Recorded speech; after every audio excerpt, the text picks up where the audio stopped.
Geek Therapy Radio.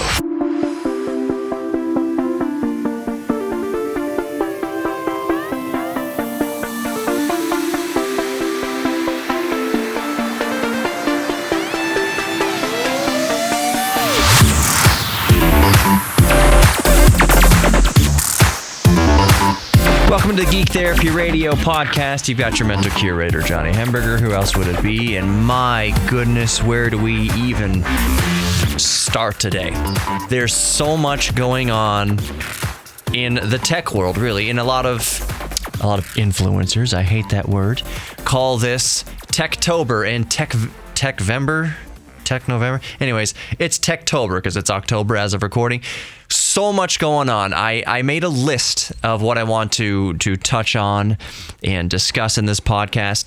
This will be, I'm glad I remembered, this will be the first podcast that if it goes over 30 minutes, which I'm pretty positive it will, that if it goes over 30 minutes, around the 30-minute mark, I will have to put it's called a mid-roll ad. Yeah, I'm a little bit bummed that I don't see a dime off of putting these extra ads in the podcast, but this is the first podcast that the company's making us put these ads in there. I will let you know roughly about 30 minutes in. All right, here's the ad break. They'll hate me for saying this, but get the fast forward button ready if you want, if you mind. If you want, listen to the ad, great. Of course, we want you to listen to the ad, but I feel this obligation to my listeners to be completely upfront about what we do behind the scenes at Geek Therapy Radio and in podcasts. It's an absolute sin for a host to let you know when an ad is coming, to even hint that, hey, you've got little fast forward buttons on the podcast, we want to skip over things. It's absolute heresy for a host to say that. And I hope the company isn't listening to what I'm saying right now, because I'd get an email about it. Hey, don't tell people when the ads are coming. Certainly don't tell them to fast forward. This is a business, I know. But I also like being forthcoming with my audience. So about halfway through the podcast, around the 30-minute mark or so, whether or not that's halfway mark or not, around 30 minutes or so, I will let you know, here comes the ad. We'll break for the ad. We'll be right back, but we'll get to that. I'm just letting you know this is the first podcast that I have to put the mid-roll ad in if it goes over 30 minutes. All right, let's just get right to the meat and potatoes. If I make shirts for Geek Therapy Radio, which I definitely will, I think I'm going to have a couple different designs. One of them will just be Geek Therapy Radio, and it'll say like Geek Therapy Radio across the chest, and then right underneath it will just be like a plate of meat and potatoes. Another shirt will just say Geek Therapy Radio, and then on the back it'll say Mental Curator or something like that. I like the meat and potatoes t-shirt idea. Just something that popped into my head. But yes, let's jump right into the meat and potatoes because there is a lot to get to. First, Microsoft Flight Simulator. I haven't played Microsoft Flight Simulator in a few days, so I just turned it on again today, and I saw that there was an update. I had read a few days ago that there was an update. The updates, the last few updates have seemed to come a lot more often. I want to say the last two updates occurred within the last 2 or 3 weeks of each other. We got that big Japan update. Maybe time just seems like it passes by so fast. Maybe that's why it seems like 2 weeks from each other, but the last one was the Japan update. This one was another kind of incremental update. It was about 2.5 gigs. And I want to go over the quick bullet points of what the update has fixed. This wasn't so much of a content update, adding more content. This was more just kind of bug fixes, which really I'm all for. I would prefer that before we get more content and more airports and more scenery and things like that, I'm all for the game plan being, let's fix things first. Let's go after all the things that are a pain in the butt to deal with in the game. Again, the game overall is unspeakably amazing, but there are some gremlins in there, some glitches and gremlins in there that need addressing. So I'm fine with the patches addressing it. So the first bullet point here, and there are a few, but here are the most important ones to me. So the first bullet point here is that the latest Flight Simulator 2020 update patch fixes download issues. At least supposedly. And in my case, it definitely did. So when downloading this patch, this is the first patch I've downloaded that worked perfectly. Sorry, the first patch I uploaded that downloaded perfectly the first try without me having to reset and close down the software, close down Microsoft Flight Simulator, reboot Flight Simulator, close down the software again, reboot it again, try to see if I can get the patch to download completely. This is the first patch that just worked the first time. So at least on my end, I can report in my experience that this first bug fix that fixes the downloading issues, the patch downloading issues, apparently works, which is wonderful. It's wonderful not to be cut off from playing Flight Simulator for a few days at a time because you're just trying to get the patch to download, because the patch download always fails and you're constantly resetting. The way it's been usually since Flight Simulator 2020 has come out is I haven't played for a few days in a row because I've been working with downloading the patch for a few days in a row. So this patch worked flawlessly this time. It still took an hour and a half, 2 hours to download 3 gigabytes, that's a long time, but at least it worked the first time out. So this latest patch attempted to fix the patch download issues. It's funny that a patch is trying to fix a patch. That's kind of meta, but apparently I can report, at least on my end, that it worked. The second most important issue to me that got fixed was what's called the ghost cockpit. What seemed to be happening sometimes is that you would go to an exterior view of the plane. Let's say you were in the cockpit view and you're working on the altimeter or you're working on the autopilot or whatever. And now you want to go from the first-person cockpit view to an exterior view of the aircraft. Maybe for whatever reason, you just want to see the scenery. You want to check the wings for icing, whatever. You're going from cockpit view to third-person outside of the airplane view. And then when you go, the issue would arise when you were going from that third-person exterior view back into the cockpit. Oftentimes, you would get what the flight simulator community has dubbed the ghost cockpit, meaning that all of the interactive buttons of the cockpit, buttons and dials and switches and everything, were just blank.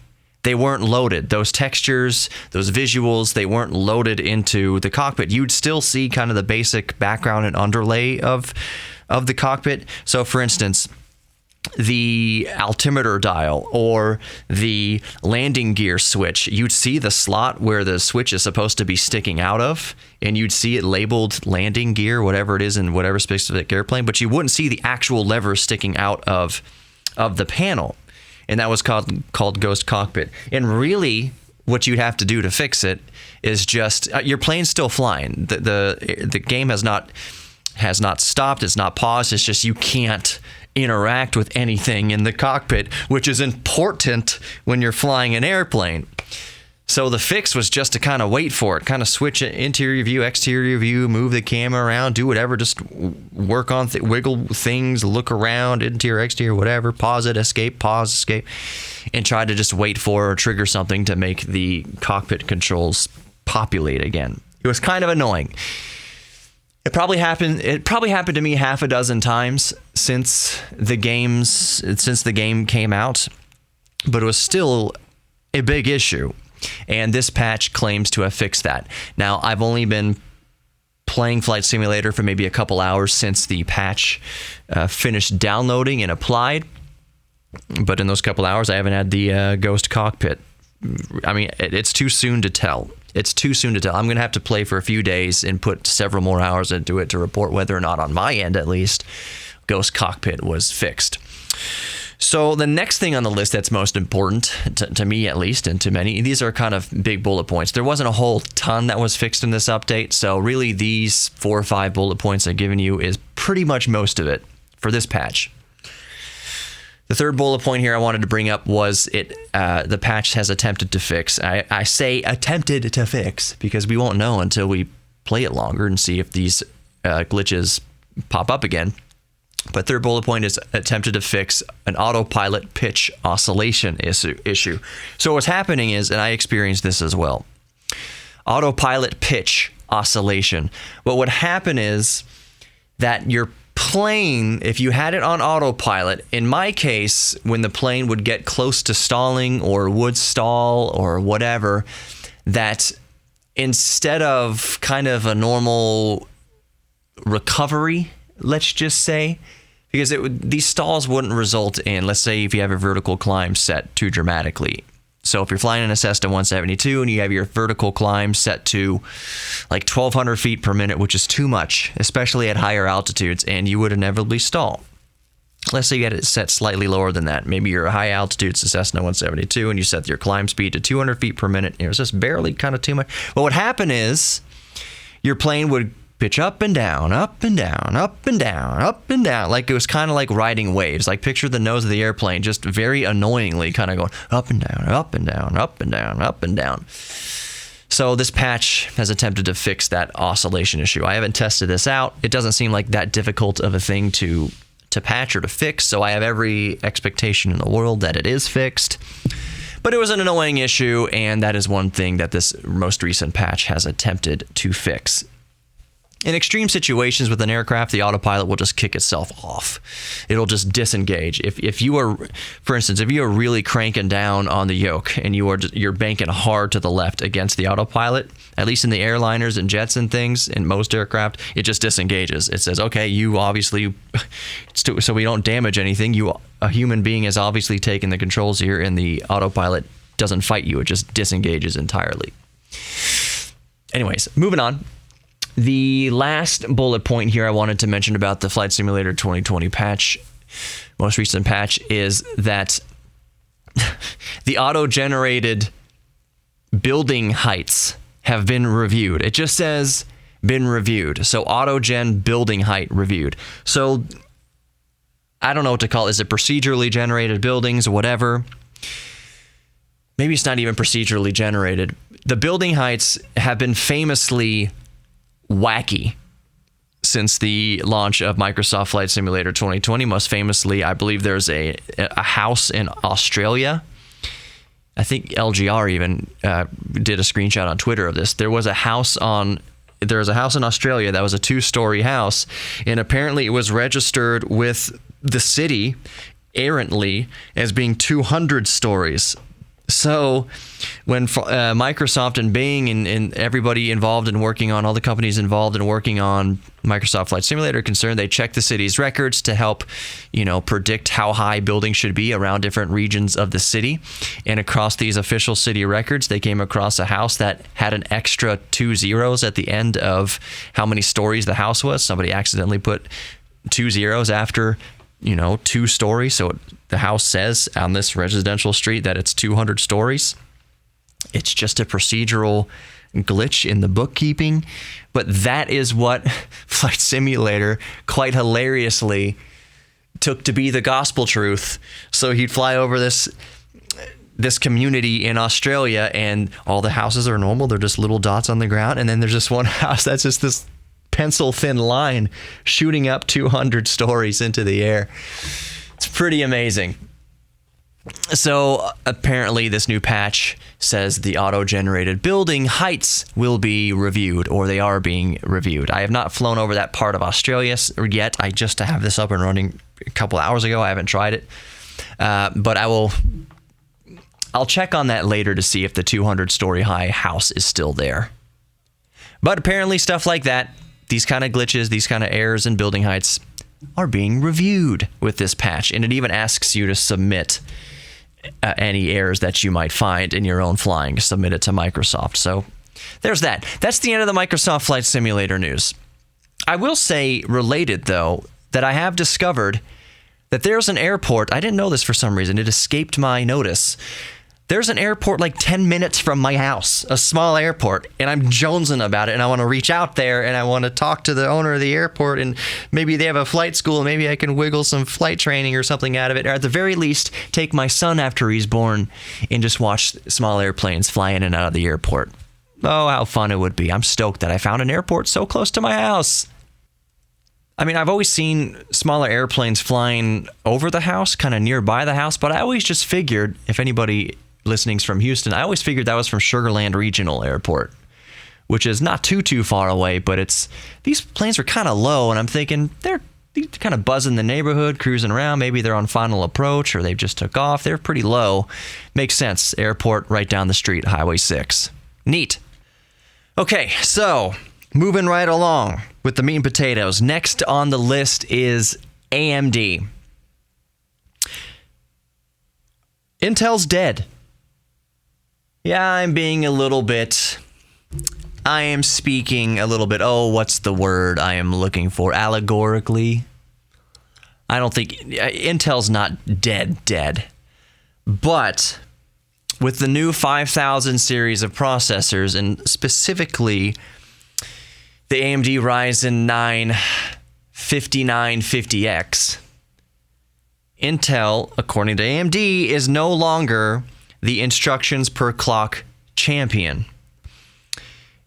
Very basically, instructions per clock is what is most important to gaming, single-threaded performance in gaming. What that means now is, if this is true, we haven't had any benchmarks that I can see, at least out in the wild, because sure, AMD benchmarks and they throw up their graphs and they try to make, obviously, themselves look as good as they possibly can. But if the instructions per clock are truly greater than Intel's best instructions per clock, at least on the consumer grade of desktop processors, if it's true, if the 5000 series of CPUs has better instructions per clock than Intel, that means there is no reason in the world for anybody to buy an Intel processor. Almost none. I mean, I'm sure you can dig up specific reasons where in specific workloads Intel is better, has a better instruction set or more advanced instruction set in very isolated conditions than an AMD processor. But for the general consumer, if the general person right now was going to build a gaming PC or a production PC, the best CPU you can get right now across to perform the best at all functions would be an AMD 5000 series processor. And if all of that's true, and again, I put this little asterisk, this little caveat, because we're not going to know until these chips get out into the wild, until people like Gamers Nexus and Linus Tech Tips and all of them, all those types, can actually put the blocks to it and put the chips through their paces directly against their competitor, the most direct competitor from Intel.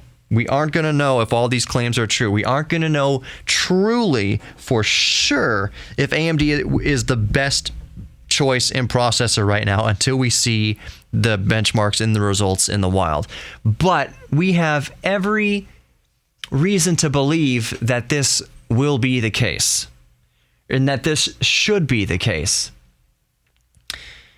Now, one of the interesting kind of flip sides to this is that, yes, AMD is going to remain price competitive with Intel, but AMD is charging a little bit more of a premium for these 5000 series processors versus the outgoing, well, I shouldn't say outgoing because they'll still sell them alongside, the 3000 series processors. These new Zen 3 chips, I'll give the pricing right here.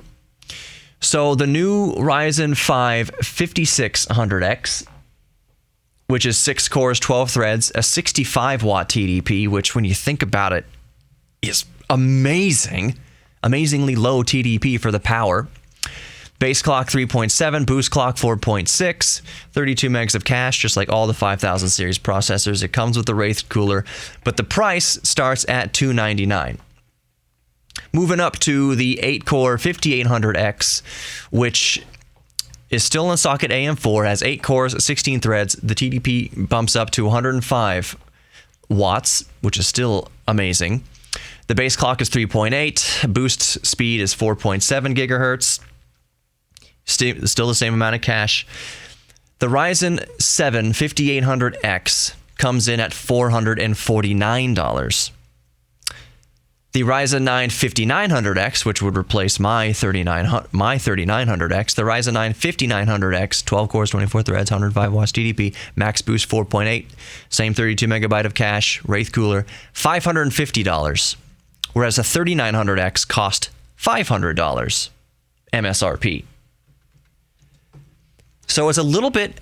In that case, on the 5900X, the 3900X going up to the 5900X, it's a $50 price premium on the 3900X as replacement. The 5900X, $549. Let's just call it $550. Now the Ryzen 9 5950X has the same TDP, 105 watts, base clock 3.4 gigahertz, which is actually lower than the lesser core models, the fewer core models. So for instance, Ryzen 9 5950X, base clock 3.4 gigahertz. The 6-core 5600X is 3.7 gigahertz, 5800X is 3.8 gigahertz, Ryzen 9 5900X goes down again a little bit by 100 megahertz to 3.7 gigahertz, just like the 5600X. And then the Ryzen 9 5950X with 16 cores, 32 threads, base clock is 3.4 gigahertz, has the lowest base clock out of them all. Interesting, but understandable.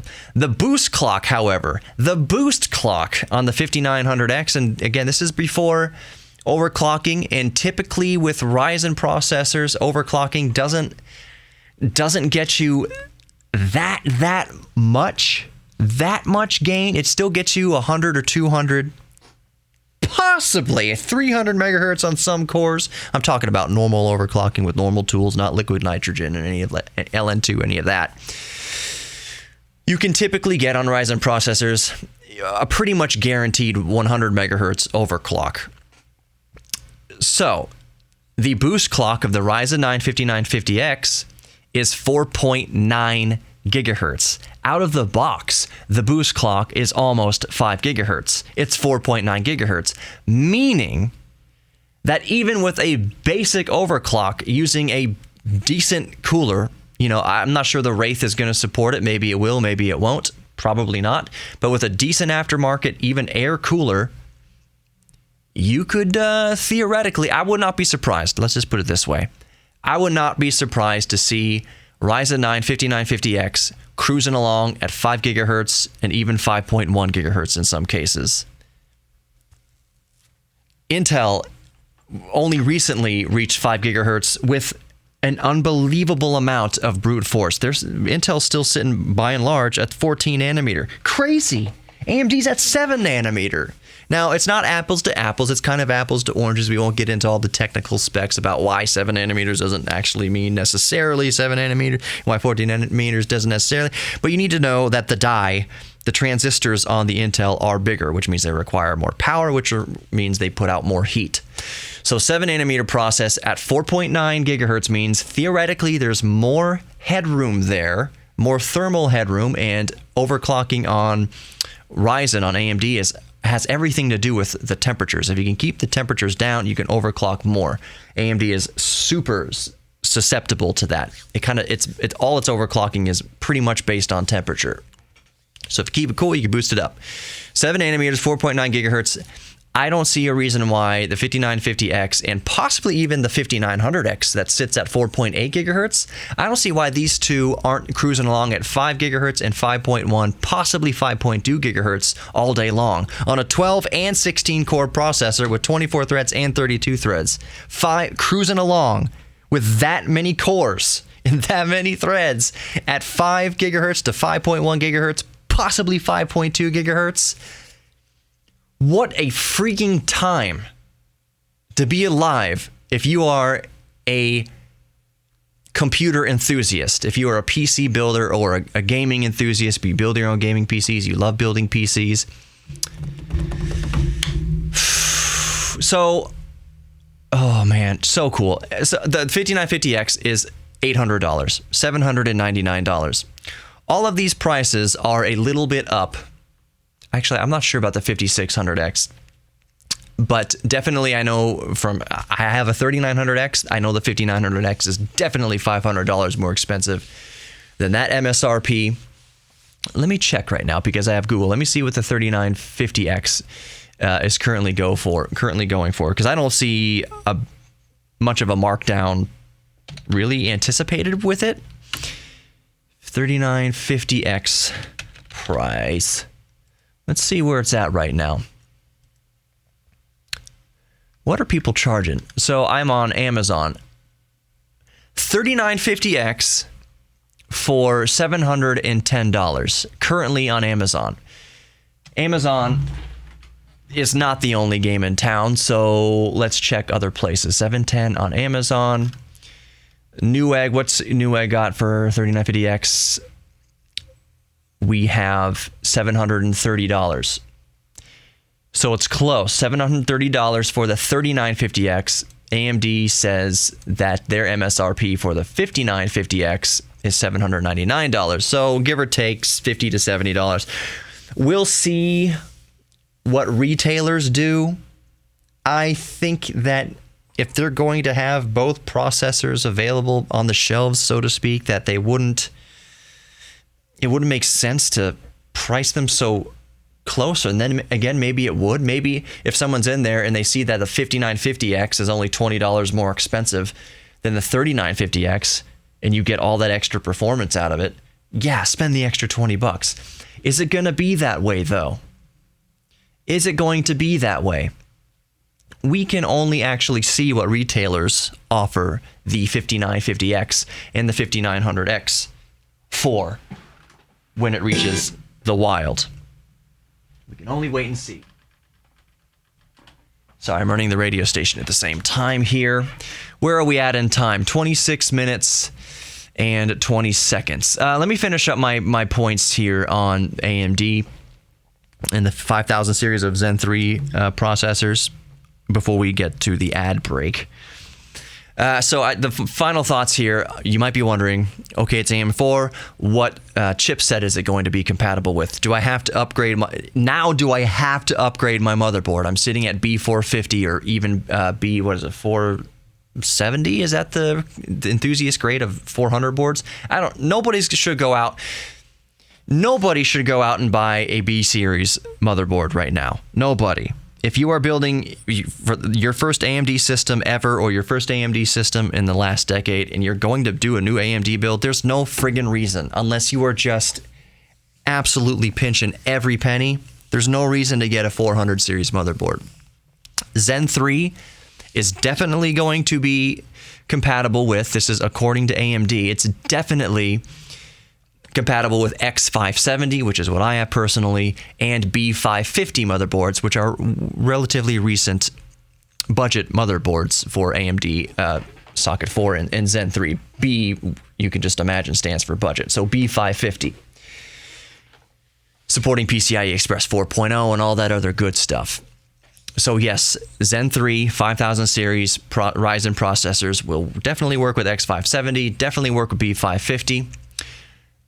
Where it gets murky, though, is that, yes, some 400 series motherboards, so B450 and whatnot, some of those could support Zen 3 and 5000 series processors through a BIOS update.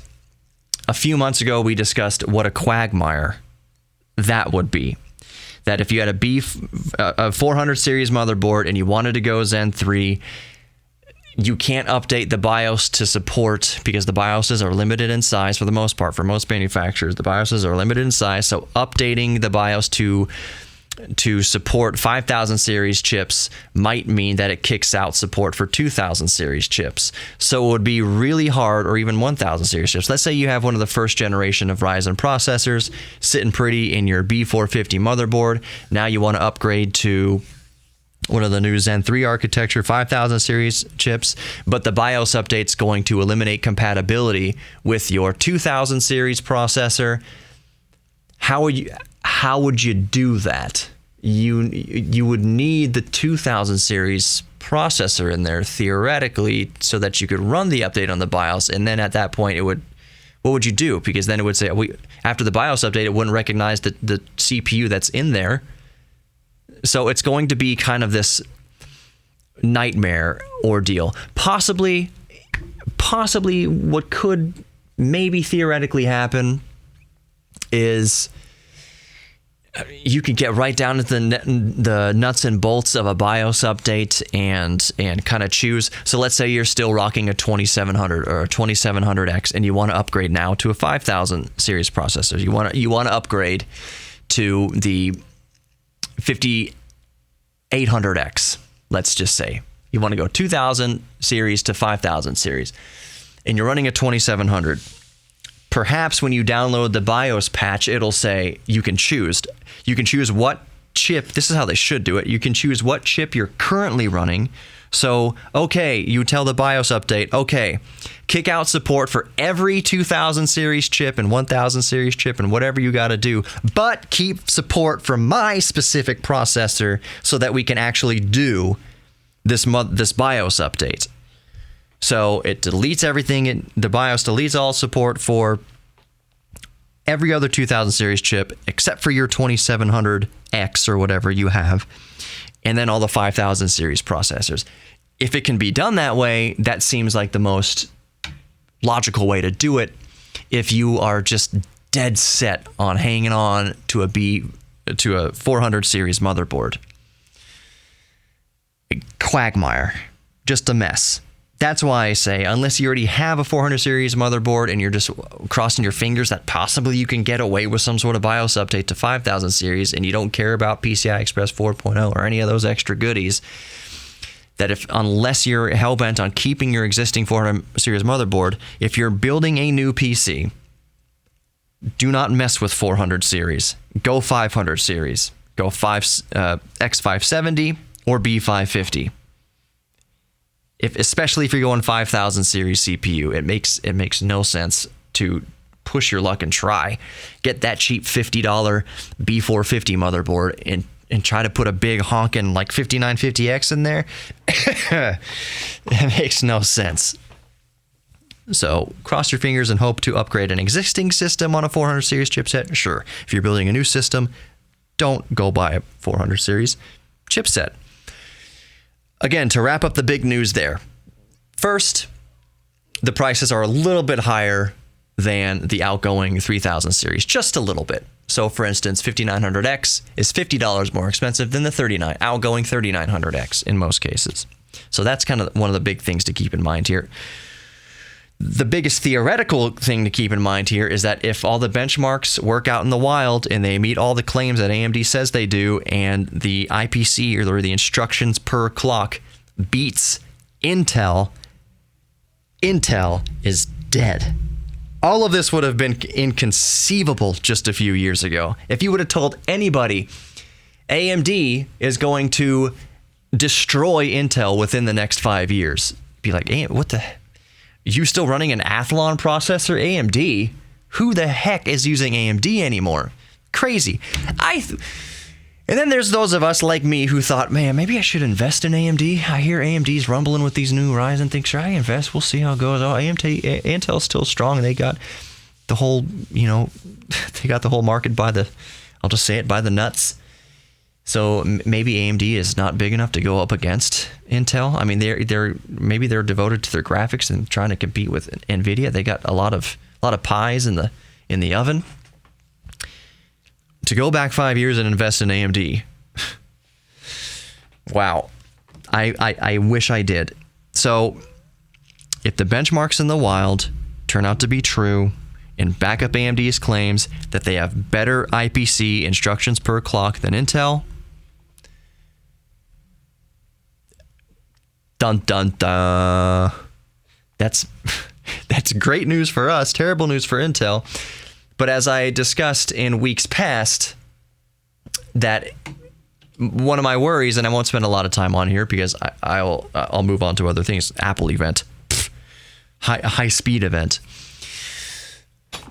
If AMD dominates Intel, that's the true test of AMD, and that's the true kind of test for consumers as well. If AMD destroys Intel with the 5000 series of processors, will AMD get greedy at this point? If they are their best and they have the best product, that means that they can start charging whatever they want.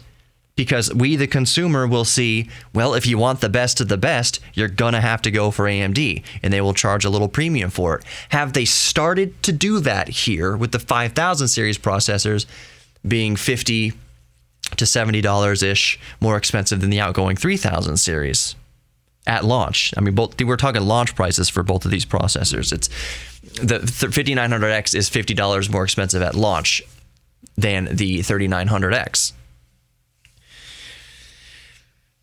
Are we going to get to the point where, just like Intel, AMD is charging extortionate prices for their processors? Because like Intel, for the past decade, they're going to say, what are you going to buy, an Athlon? You're going to buy an AMD? AMD might say the same now. It might be tempting to, another few generations of processors, depending on if Intel gets off their butts, which they have every intention to do so. If AMD's the big dog, they have the best product, it's faster, it destroys Intel and every benchmark, they can write their own ticket. And at that point, will they take advantage of us, the consumer? All we know for sure right now, I can tell you that this is the best time in the last 15 to 20 years to build a new PC. And it may not last forever. This is the best window of opportunity to upgrade or build a new PC if you've been meaning to. And definitely go AMD for the best bang for the buck. Right now, this little sliver of a window in computing history is a great time to jump on board and build a new PC. Okay, we are 36 or so minutes in here. Let's take the commercial break. Now, I'll see you on the other side. Before we move on to Apple, and because a lot of you may have been wondering, since I didn't mention it yet, 5000 series processors should be available in early November 5th to be specific. But I have a question mark around that, because on AMD's own website, they don't have. I'm looking at it right now. On AMD's own website, it just says notify me when they become available. I am not seeing an official launch date on their website for the 5000 series processors. But let me double check that one more time. Did I just miss it or what? I can't see where it's saying it. Learn more? Nope. I can't find any language on AMD's website about November 5th, yet almost every publication you read about the 5000 series processor says November 5th launch date. So there it is. Look out for it November 5th. I'm not sure that I don't have the desire. Well, I have the desire to upgrade a 5000 series processor. If I was upgrading, I would love to upgrade to the 5950X. But, I'm cruising. I just got the 3900X. I am cruising along great on 12 cores and 24 threads at 4.225 to 4.3 gigahertz of an overclock. I am fine with it. VR runs great. Gaming runs great. The bottleneck for gaming is going to be my GTX 980 from 2014-15-ish. The next thing I would upgrade would definitely be the graphics card. I would do a 3080, an RTX 3080 after the capacitor issues and things have been worked out. Maybe whatever the next manufacturing process is, that's when I'll think about a 3080. The other thing is, I'm about to have a baby soon. I'm recording this. I'm going to be a father in less than 3 weeks, less than a month for sure. I'm going to be a dad. And I can tell you my concerns have already started to wane towards baby. The 3950X, it's exciting, but it's not like, I know all of you dads listening, it doesn't compare to having a child and where my mind is going to be, where my mind already is.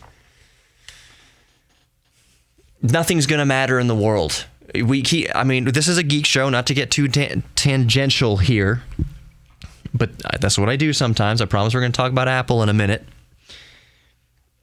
As much as we're geeks about things, as much as I'm a geek about things, And it's fun and, dare I say, important and critical to take time to devote to your geek things and to devote to hobbies and to devote to things that help enrich your life through your own kind of handiwork and accomplishments. Nothing stacks up to your children and family. If I had to stop doing Geek Therapy Radio to save my mother's life, I would stop doing Geek Therapy Radio to save my mother's life. There are priorities here. And as much as we love old computers and we love talking about AMD processors and we love talking about Apple keynotes and what have you, and flying airplanes and whatever our geek thing is, repairing things, old cars. I mean, family. If any of those things get in the way of your family, that's when it is more than a hobby. It becomes an unhealthy, I would say, kind of addiction or distraction. If your love for building old computers means that your family is suffering because of it, because you're not there, because you are not mentally there, you're not available, you're not holding up your end of the bargain and supporting your family. If your retro computer habit, in this case, is chewing into the finances, if you're cruising around eBay and bidding on $2,000, vintage IBM 5150s new in the box and stuff like that, and you have a mortgage coming up and you win that item on eBay and you can't pay your mortgage. I'm not saying that this is what's happened to me. The stuff I bid on eBay is like $50. But still, if you're doing it a lot of $50 items, if it's becoming a problem and you're not meeting your financial responsibilities, your family obligations, that's crossing the line of a geek thing to unhealthy addiction. I just want to put that out there, that I have no disillusions when I say we're all geeks about something and embrace your geek thing. I don't mean destructively. I don't mean forget your family or your obligations. I mean, do what you need to do to take care of yourself and get by and take care of your family if your family depends on you. But just don't forget to take care of yourself, mentally afterwards. Embrace your geek thing so that it helps you keep on with your obligations. That's a better way to put it. I encourage you and myself to embrace our geek thing so that it keeps us level-headed and clear thinking and healthy mentally, so that we can go to work, so that we can pay the bills, so that we do keep up with responsibilities. That's a better way to put it. Because oftentimes, if you don't have a geek thing, if you don't have a hobby,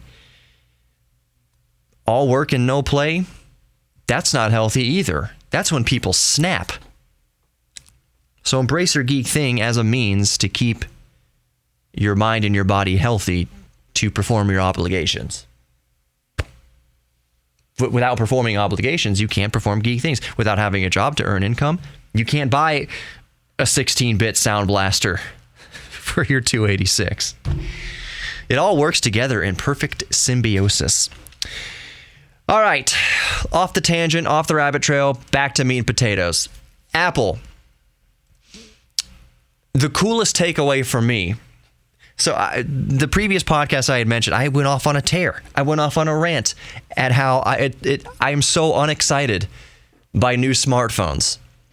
But that I think they're really cool. I think the technology is really cool. But there's really nothing new under the sun that ever seems to come out within a 2-year cycle that gets me all excited. Yeah, I definitely need to sell my Galaxy Note 9 so that I can get a new iPhone 12.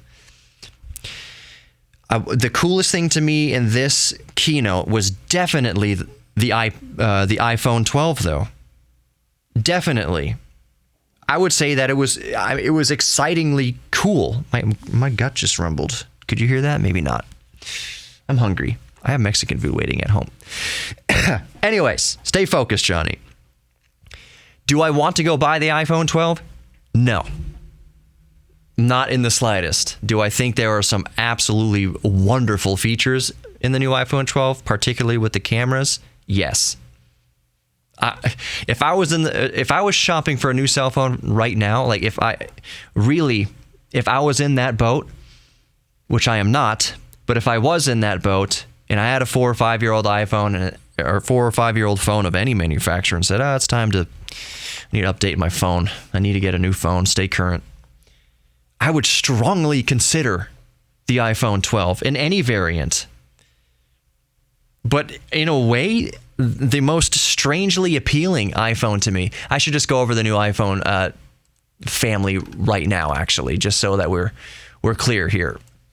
So they announced 4 new iPhones. They're all iPhone 12, all different flavors.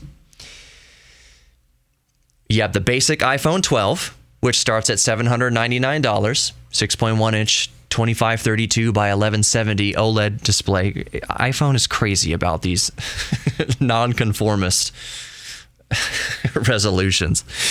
So you have the iPhone 12, $800, 6.1 inch display. That brand new Apple A14 Bionic chip, their first chip at 5 nanometers. The storage is between 64, 128, and 256 gigabytes, and the cameras are 12 megapixel main, 12 megapixel wide angle. These are on the back, and then the 12 megapixel front camera. So 2 in the front, 2 in the back, 1 on the front for the cameras here on the iPhone 12. I'm going in this order for a reason here.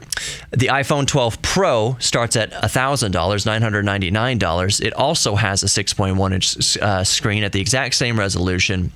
The exact same, actually, the storage options go from 128, 256 to 512 gigabytes, whereas their basic version of iPhone 12 only goes to 256. But the iPhone 12 Pro adds more cameras. So you have the 12 megapixel main camera on the back, the 12 megapixel wide angle camera on the back, and then a 12 megapixel 2x telephoto camera on the back. Telephoto. That's optical zoom. Not digital zoom, that's optical zoom, 2x on the back. And you also have that 12 megapixel front camera in addition to LiDAR. LiDAR is what's going to help you, among other things. It basically uses lasers to help keep things in focus when you're talking about taking pictures in low light situations. That's huge. That's awesome. The camera tech. And you're talking Dolby this and HDR that and 10-bit video. Nuts. I was waiting for the keynote. I put this on the Twitter. Nobody cares because I have almost no following on Twitter. That I was waiting for the keynote to say this entire presentation filmed with an iPhone 12. That didn't turn out to be the case. There were parts of it that were. They showcased little, featurettes with the iPhone 12 cameras. But anyways, moving on. The iPhone 12 Pro Max, which just means bigger screen. It goes from 6.1 to 6.7 inches. It ups the resolution 2778 by 1284, also an OLED. I should mention that the OLED display, did they go 120 hertz? Did they go 120 hertz refresh rate here? Nope. Still at 60 at Team Apple. The cameras, though, are the same, exactly the same, except for the telephoto lens is 2.5x telephoto. So 0.5x more zoom than the iPhone 12 Pro. We're getting bogged down with so many of these details and names and things like that. I apologize. So let's go back to the regular iPhone 12. The iPhone 12 Max Pro Max, by the way, it starts at $1,099, $1,100. Back to the original iPhone, or the iPhone 12, the basic quote-unquote iPhone 12. The most exciting product to me, the most exciting iPhone to me, iPhone 12 to me, is the iPhone 12 mini. And that's so crazy to be saying in 2020 that a smaller phone is something to be excited about. Screens got so big and now people are like, my gosh, it's so big. Can you just make a phone that fits in your pocket again? Like an iPhone 4S or whatever, just go back to that kind of form factor. That's what the iPhone 12 mini does. It's a 5.4 inch 2340 by 1080 OLED display. 5.4 inches. And a much smaller, kind of think iPhone 4S, think of that form factor, but with a 5.4 inch display. What was the iPhone 4? The iPhone 4, 4.7 inches or something. Basically, it's going edge to edge. The reason why you can fit such a big screen in the same small form factor is that there's no bezels. There's just no bezels. Edge to edge screen. So it's a smaller phone, but the screen is still larger than the iPhone 4's version. You get what I'm saying here. What's cool, though, besides the smaller form factor, and I've seen a surprising amount of kind of support from the tech community over this iPhone 12 mini. And honestly, if I was buying a new phone, I might try downsizing the physical footprint of my phone. If I was in the market for a new phone, which I'm not, again, I've got the Note 9. It's a couple years old. It's not old enough to upgrade yet. But if I did have a 4 or 5 year old iPhone or 4 or 5 year old smartphone, see, Apple's so good at making the term smartphone and iPhone synonymous. When you think of smartphone, you think of an iPhone. That's the brilliance of Apple's freaking marketing and brainal saturation. Brainal. I'd be interested in the iPhone 12 mini, I think.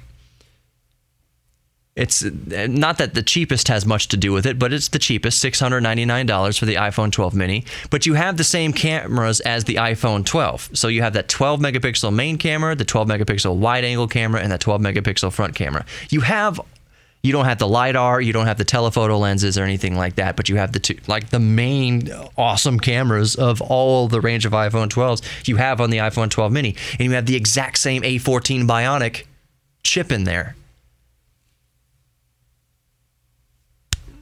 Neato. Oh, God. I don't even want to talk about the other stuff that Apple... I want to know how much Verizon paid Apple to promote this 5G connectivity thing. Like, if you watch the keynote, it was kind of gross how much they were promoting this 5G. Like, the networks aren't there yet. Oh my gosh, don't get me started on high bandwidth or high frequency range millimeter wave 5G. I think the sub, 600 megahertz, the low level bandwidth 5G is amazing. Awesome. That has huge penetrating power to reach way out into the wilderness. Cool. That's the confusing part of 5G that we're not going to go into detail here because I've done it before. I've done it. I made a whole YouTube video about it months ago. The millimeter wave, when you're talking 20 gigahertz, 90, between 20 gigahertz and 90 gigahertz, you have to be in eyesight. You have to be like 10 feet. Not 10 feet, that's over exaggeration. You have to be half a city block away from an antenna. Basically, you can't even have your hand in between the phone and a millimeter wave antenna. The technology isn't there yet. It's not there yet. I don't know when it would ever be there to make millimeter wave 5G usable to the general consumer. I don't know. So it's weird seeing Apple, how much time they devoted to this 5G thing. How much did Verizon pay them? Oh, so the coolest thing I wanted to mention, the absolute coolest thing to me about all the iPhone 12s, and maybe you might think it's silly, but to me, this is the coolest, like, no-brainer feature. MagSafe. All of the iPhones will have MagSafe. It's a built-in magnet to the back, basically circling the wireless charging coil. That means on Apple wireless chargers, the new ones coming out from Apple and Belkin, there's going to be also a magnet in the charger. So when you toss your phone to wirelessly charge on the pad, the magnets will align. They'll grab each other, and you'll make sure it's perfectly aligned.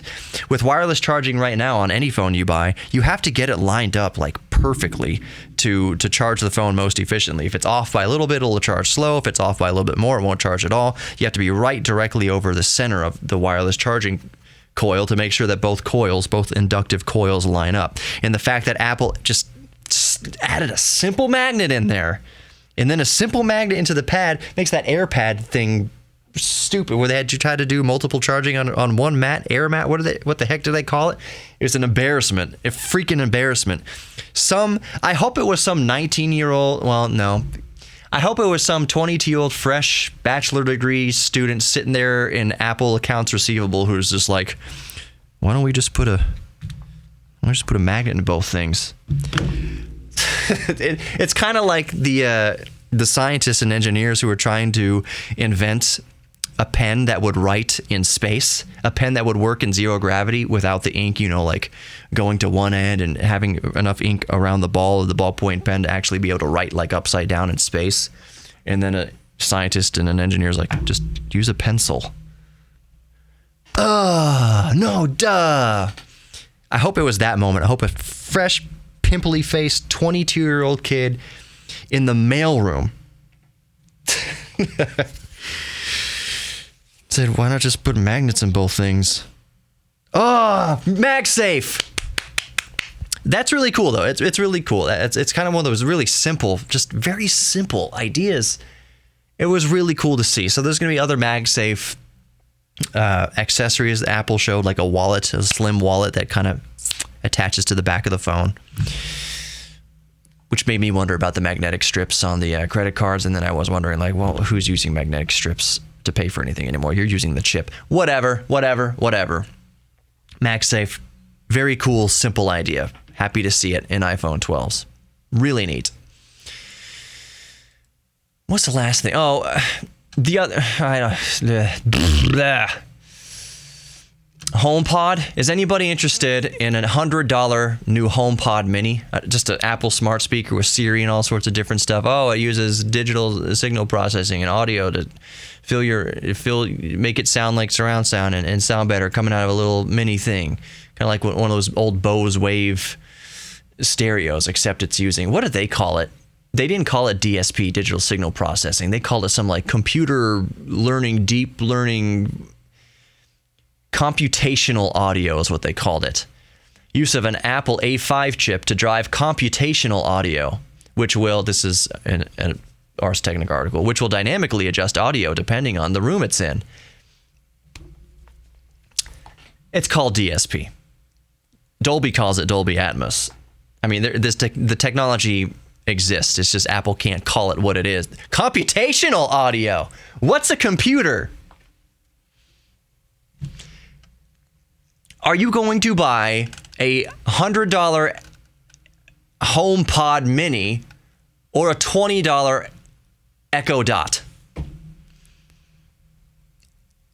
I think, and I don't mean to sound condescending, I'm just being my facetious self right now. You know me. It's pretty clear that Amazon absolutely dominates the smart speaker marketplace. Probably followed by Google, and then way off in the corner, freaking out and pissing on itself, Bixby. Microsoft is whatever. I don't know. I don't know if I'm not interested. Then again, I don't have an iPhone. I don't have much of a Mac ecosystem in my house. I just don't think HomePod is going to be a big hit. But we'll see. We'll see. I wasn't really excited about that. What else? I think that's it. You know that I could talk for another hour easily. I'm not going to do that. I'm just going to wrap it up here. Long podcast here. You are worthy of love. You're worthy of giving love, receiving love. You're worthy of your own self-confidence and your own self-respect. Please know that I love you all. I love getting your emails. A few of you have emailed me over the weekend. Thank you so much for doing so. I love interacting with you guys. Oh, yeah. I almost forgot to mention one thing here, which I promised a listener that I would mention. GalaxyCon. GalaxyCon happens on November 7th at 2 p.m., I believe, November 7th. It's all online. What this is, it's basically a Star Trek like meetup. A Star Trek meet and greet with stars and actors from all of the Star Treks throughout the generations. So, slated to make appearances and be available for the live Q&A, as well as one-on-one meets with fans. William Shatner, online video chats with fans. William Shatner, Brent Spiner. Let me go back over this. For those of you who don't know the characters, maybe there's two of you listening right now who don't know who the actors are. behind the actual characters. Jonathan Frakes, who is William Riker. Marina Sirtis, I always forget how to say her name. Marina Sirtis, Dr. Deanna Troi. And you also have Brent Spiner, Data, and more. William Shatner, of course. It just looks so cool. I'm just looking over this as I'm reading it right now. You can get autographs. I mean, they'll obviously like mail you the autographs.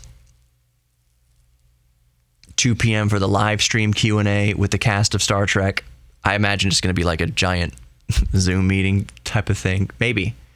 I would imagine that if you had 5,000 Trekkies and then, a few dozen Trek actors, it would get crowded pretty quick. I don't know how they're going to exactly do this, but it's going to be an online meetup. Starts at 2 p.m. for the live stream Q&A.